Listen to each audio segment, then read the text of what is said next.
नमस्ते मित्रों। अ, रोज का एक पर्पस है हमारा कि जितने भी एक्सपर्ट फैकल्टी हैं जो लगभग 10 साल 15 साल से लोगों को आईआईटी और एनआईटी में भेज रहे हैं, उनके थ्रू कुछ हम लोग अच्छा सीख पाए। और ये फ्रूटफुल आपको तब लगेगा जब आप उसको इम्प्लीमेंट करेंगे। तो हर एक दिन का टॉपिक भी अलग अलग होता है, जो रिलेवेंट होता है, आपके लाइफ से रिलेटेड होता है, जो आप प्रिपरेशन कर रहे हो उससे रिलेटेड होता है। तो आज हमारे साथ जो एक्सपर्ट बैठे हुए हैं वो मैथ्स के बहुत ही अच्छे फैकल्टी हैं, और बोकारो शहर के जो हैं वो जरूरी इनको पहचानते होंगे। मैथ्स ये पढ़ाते हैं। और सबसे बड़ी बात ये है कि इतने कूल हैं कि आप कॉलेज में जाओगे आपको लगेगा कि टीचर्स उतना ध्यान नहीं देते, इरिटेट हो जाते हैं, लेकिन ये ऐसे है ना, इतने शांत, आप 10 बार भी पूछो और उनके बताने का टेक्निक सब यूनिक है और इनका एक्सपीरियंस बहुत ही ह्यूज है।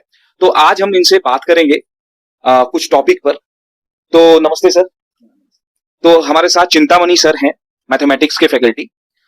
तो सर बहुत सारे चीजें ऐसी हैं जो बच्चों को कंफ्यूज करती हैं, बहुत कुछ ऐसा लगता है जहां वो डिमोरलाइज हो जाते हैं। जैसे स्पेशली जो मीडियोकर स्टूडेंट्स होते हैं उनको बहुत कुछ चलता है मन में। एक तो वो कंपैरिजन करते हैं, मतलब उनको लगता है अरे भाई इतना टॉप टॉप बच्चा है, हम कर पाएंगे कि नहीं कर पाएंगे। फिर उनका सपना भी होता है, जाहिर सी बात है, जो बच्चे होते हैं कि भाई आईआईटी मुंबई से हम भी करें, क्योंकि कंप्यूटर साइंस लेना है तो कंप्यूटर साइंस आईआईटी मुंबई का बहुत बढ़िया है, और उनको भी लगता है कि हम भी जाएं।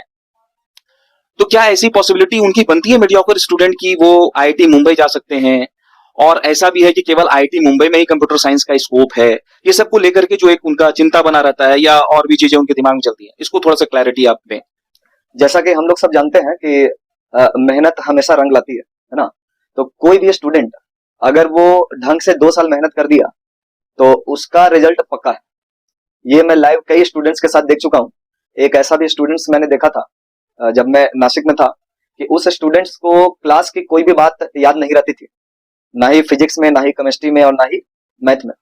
लेकिन वो स्टूडेंट अपने जिद पर एक एक सवाल डिस्कस करता था, मतलब एक एक सवाल सारे फैकल्टी से पूछता था। और ज्यादा नहीं, 6 महीना होते होते उसमें अचानक से ट्रांसफॉर्मेशन आना शुरू हो गया और वो फिर आईआईटी क्वालिफाई भी कर गया। तो ये बताता है कि कोई भी बच्चा जो है आईआईटी क्वालिफाई कर सकता है। अब आईआईटी में रैंक मान लीजिए बच्चा कैसे अच्छा ला सकता है, उसके लिए थोड़ा सा और ज्यादा मेहनत की जरूरत पड़ेगी। तो कोई भी बच्चा, जैसे हमारे पास बहुत सारे लोअर बैच के जो बच्चे हैं, है ना, वैसे तो हमारे पास सारे बच्चे बहुत अच्छे हैं, लेकिन फिर भी वो कुछ महीनों तक नहीं पढ़ाई करते तो पीछे चले जाते हैं। तो वैसे बच्चों में लालसा जगती है, मतलब दूसरे बच्चों को जब वो बढ़ते देखते हैं तो उनको लगता है कि हम भी काश बढ़ जाते हैं। तो वैसे बच्चों के लिए सीधा एडवाइस ये होता है कि जो करेंट टॉपिक चल रहा है वो करेंट टॉपिक में वो पहले महारत हासिल कर ले, और जो पीछे का बैकलॉग है उसको टाइम अलग से देना पड़ेगा उनको। और अगर वो कोर्स थोड़ा पहले हम लोग के सहायता से खत्म कर लेंगे तो फिर उनको वो पीछे का बैकलॉग भी बहुत आसानी से कवर किया जा सकता है और वो फिर अच्छा रैंक ला सकते हैं, जो कि पिछले बार हुआ भी है हमारे कई सारे स्टूडेंट्स के साथ, जो क्लास में बहुत ज्यादा एक्टिव नहीं थे और वो साइलेंटली जो है एग्जाम को क्रैक किया।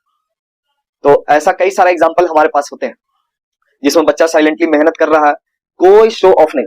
कई बच्चे आप देखते होंगे कि वो बहुत ज्यादा बोलते हैं, है ना, और वो कर नहीं पाते हैं।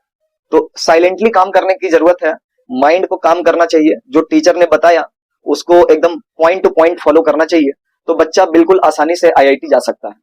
अब आईआईटी जाने पर मान लीजिए कि आईआईटी कोई बच्चा क्वालिफाई कर चुका है, उसके पास फिर एक नया चैलेंज तैयार होता है कि वो कौन सा ब्रांच ले। अच्छा कॉलेज चॉइस करे, या अच्छे कॉलेज में खराब ब्रांच ले ले, है ना, या फिर अच्छा ब्रांच लोअर ग्रेड, मतलब जो नए आईआईटीज हैं उसमें ब्रांच ले ले सीएस का। तो ये डिपेंड करता है कि उसकी आगे के फ्यूचर की प्लानिंग क्या है। वैसे तो बच्चा को पता नहीं होता कि उसकी फ्यूचर की प्लानिंग क्या है। तो जनरली आईआईटी मतलब अपना फ्यूचर सिक्योर करने के लिए बच्चा करता है। जनरली माइंड के बैक में ये चलता रहता है कि थोड़ा वो अच्छा पैसा कमाएगा। तो पैसा कमाने के लिए मतलब सबसे अच्छी जो कंपनीज होती हैं वो जनरली सीएस की कंपनीज होती हैं आईआईटीज के अंदर। और कोई भी आप आईआईटीज पकड़ लो, मतलब जो नए आईआईटीज हैं और ओल्डर आईआईटीज हैं, हर आईआईटीज के अंदर हर टाइप की कंपनी जा रही है, खास करके सीएस की। और ये लोग का ऑफर भी ऑलमोस्ट बहुत ज्यादा वेरी नहीं करता, लगभग सेम होता है। आप आए दिन न्यूज में देखते होंगे कि आईआईटी मंडी का बच्चा को 1 करोड़ का पैकेज मिला, आईआईटी पटना के बच्चा को 1.25 करोड़ का पैकेज मिला। इसका मतलब सारी कंपनीज हर जगह पर जा रही है ना। बात है कि बच्चा वहां पर जाकर के उस ब्रांच को लेकर के, है ना, बिना कोई दुविधा के मेहनत करे तो हर आईआईटी में उसको सेम रिजल्ट मिल जाएगा। तो कहने का तात्पर्य ये हुआ कि मैक्सिमम केसेस में बच्चे क्या होते हैं कि दूसरे अगर नए आईआईटीज में गए और वो पहले से ही अगर वो डिमोटिवेटेड है कि हम तो आईआईटी बॉम्बे नहीं पहुंच पाए हैं, तो हमारे यहाँ तो कंपनीज आती नहीं है, तो ये ऐसा कहना बिल्कुल गलत होगा। उनको वहां पर टैलेंट शो करने की जरूरत है, कंपनीज आती है और बच्चे को लेकर के जाती है। ये बहुत ही बड़ी विडंबना है कि बहुत सारे ऐसे ब्रांच है जिसमें कि बहुत अच्छा स्कोप है, लेकिन बच्चे उसको छोड़ करके केवल कंप्यूटर साइंस की ओर जा रहे हैं। ऐसा नहीं करना चाहिए। अभी एक्सप्लोर करने का बहुत सारा ऐसा ब्रांच है, उसमें बच्चे करें तो कंप्यूटर साइंस से और अच्छा कर सकते हैं, मतलब सीएस ब्रांच से ज्यादा अच्छा कर सकते हैं। तो इसमें आप क्या कहना चाहेंगे? चूंकि वो आईआईटी के डायरेक्टर रह चुके हैं, उनकी एक्सपर्टीज बहुत ज्यादा है, क्योंकि वो क्लोजली मतलब देखे भी होंगे कितने जनरेशंस को जॉब लाइफ में जाते हुए, और कितनी कंपनीज को वो खड़ा होते हुए देखे होंगे, कितने कंपनीज खड़ा किए होंगे। तो उनके सामने मतलब मेरा एक्सपीरियंस तो बहुत छोटा है, बट मैं अपनी मतलब जो एक्सपीरियंस है वो मैं आपको बताता हूँ। जैसा कि उन्होंने बोला है कि दूसरे ब्रांचेस में भी काफी सारा स्कोप है, तो स्कोप तो बिल्कुल है। जैसे अभी मान लीजिए कि एआई जैसे जैसे ग्रो कर रहा है, तो सब लोग एआई की तरफ मुड़ गया, क्योंकि इसमें बहुत क्विक मनी टाइप का चीज है। तो जनरली लोगों के माइंडसेट क्या होते हैं ना, कि वो क्विक मनी की तरफ भागते हैं, और यही कारण है कि हर आदमी क्या चाहता है कि सीएस ब्रांच लेकर के वहां पर जल्दी से जल्दी पैसा कमा ले। लेकिन दूसरे ब्रांचेस में भी स्कोप है, ये एकदम बिल्कुल सही बात है। जैसे मान लो कि इतने सारे जो हम लोग रोबोट्स वगैरह तैयार कर रहे हैं, तो रोबोट्स बनाने वाली कंपनी क्या सीएस की कंपनी होती है? बिल्कुल एकदम गलत है। रोबोट्स जो चलता है वो चिप पर चलता है। चिप बनाने वाली कंपनी सीएस की इन जनरल नहीं होती है, वो इलेक्ट्रिकल की कंपनी होती है। रोबोट बनाने वाली जो कंपनी होती है, उनका जो ढांचा तैयार करने वाली कंपनी होती है, वो आपकी मैकेनिकल की कंपनीज होती है। और बहुत बड़े बड़े अगर मशीन हम बना रहे हैं, तो उनको बनाने वाली कंपनीज कई बार सिविल इंजीनियर्स को भी उठाती है। तो हमारे पास जैसे जैसे डिजायर्स बढ़ते जा रहे हैं, वैसे वैसे नए नए रोबोट्स बन रहे हैं, नए नए मशीन्स बन रहे हैं। तो उनको बनाने के लिए एक्चुअल जो इंजीनियरिंग की जरूरत है ना, वो है आपकी इलेक्ट्रिकल, मैकेनिकल और सिविल इंजीनियर। ठीक है, तो यहाँ पर भी काफी सारा स्कोप है, और कई सारे कंपनीज को आपने ग्रो करते देखा भी होगा, जैसे रोबोटिक्स की कई सारी कंपनीज ग्रो की है।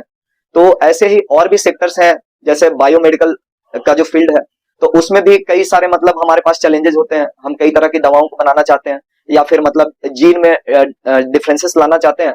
तो वहां पर भी अगर बच्चा अच्छे से काम करे और एक डेडिकेशन के साथ वहां पे अगर लग जाए कि हमें ये कुछ चीज जो है रिसर्च कर देना है, या इसके बेसिस पर कुछ प्रोडक्ट बना देना है, तो वहां भी बच्चा अच्छा कर सकता है। लेकिन सर, आप पढ़ा भी रहे हैं तो ये देख रहे होंगे कि आपके समय में हो सकता है उसमें मोबाइल बहुत ज्यादा नहीं था तो बहुत ज्यादा फ्रिक्वेंटली यूज नहीं होता।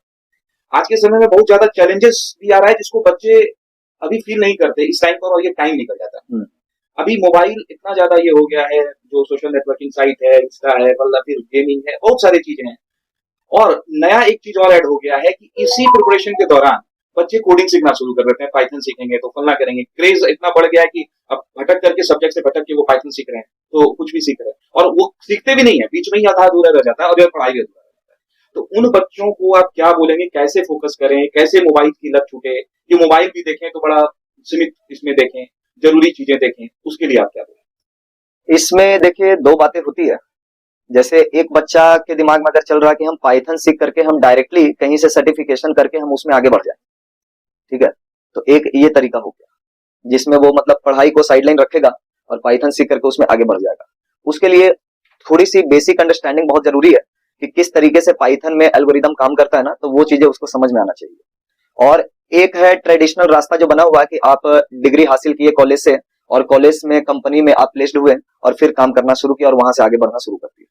तो दोनों रास्ते हो सकते हैं कि मतलब अच्छे ही जगह पर जाएं, है ना। लेकिन जो बच्चे पढ़ाई के साथ और मतलब दोनों चीजों को मिला देते हैं, है ना, तो वो जनरली कहीं के रह नहीं पाते हैं। मैक्सिमम बच्चों के साथ यही होता है। शायद ही कोई टैलेंटेड बच्चा होता है कि वो मतलब दोनों को बहुत अच्छे से संभाल पाता है। तो वैसे बच्चे जो दोनों चीजें को संभाल नहीं पाएंगे, वो जनरली मीडियोकर बच्चे होते हैं। तो उन बच्चों को चाहिए कि पहले जो है वो थोड़े ट्रेडिशनल रास्ते को ही अपनाएं, क्योंकि ये टेस्टेड रास्ता है। इसमें हम डिग्री लेंगे, और डिग्री लेकर के जैसा कि मैंने बताया कि वो अगर आईआईटी के अंदर चले जाते हैं, तो उनके लिए सारे रास्ते खुल जाएंगे। पाइथन क्या, वो सारा लैंग्वेज सीख सकता है, प्रोफेसर के साथ बैठ करके काम कर सकता है। उन बच्चों को वैसा चाहिए कि वो पहले एग्जाम पर थोड़ा फोकस करें, 2 साल थोड़ा सा त्याग कर लें, उसके बाद अच्छे कॉलेज में जाने के बाद जो उनकी ग्रोथ कर्व ऐसे बिना मतलब कॉलेज में जाने से होती है, उससे ज्यादा अच्छा वो कर सकते हैं। थैंक यू सर, आप आज बहुत अच्छे से बच्चों के लिए आपने जो इतना टाइम दिया, और इतने मतलब इतने इतने मुख्य बातें निकली हैं जिससे बच्चे अपने आप को अगर चेंज करना चाहें तो वो चेंज कर सकते हैं। तो ये मैं सारे बच्चों से ये रिक्वेस्ट करूंगा कि इसको ध्यान में दें। हल्के में बहुत लोग ले लेते हैं, लेकिन जो इसको सीरियसली लेगा, इसको फॉलो करेगा, तो वो पक्का है कि वो फायदा 6 महीने बाद देगा। बिल्कुल। Thank you.